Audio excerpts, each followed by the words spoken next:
Right, here's a little job we did in a renovator house. The architect decided we needed a large steel beam to go across between two rooms that we were knocking through.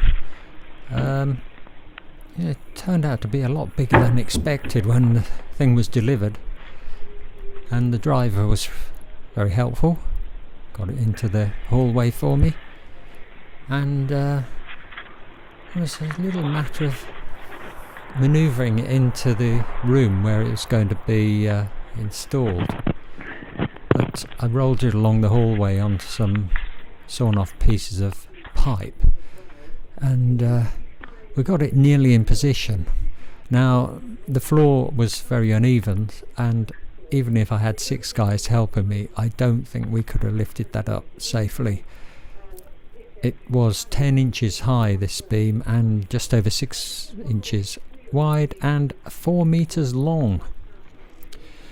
I decided we could probably do it with a block and tackle, but obviously a block and tackle has to be tied onto something.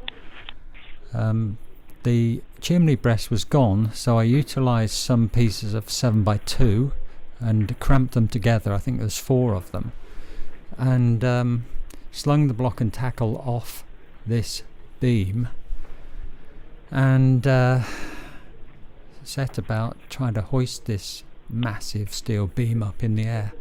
Well, I was really pleased when I got it to halfway, and I had this feeling it was going to go into place.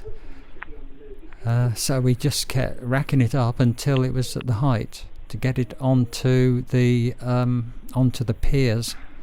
Well, a pier at one end and a pad stone at the other end. And okay, the experts will tell you this was a crazy and dangerous thing to do, but if you're working on your own, guys, it's got to be done. So here we are, DIYers.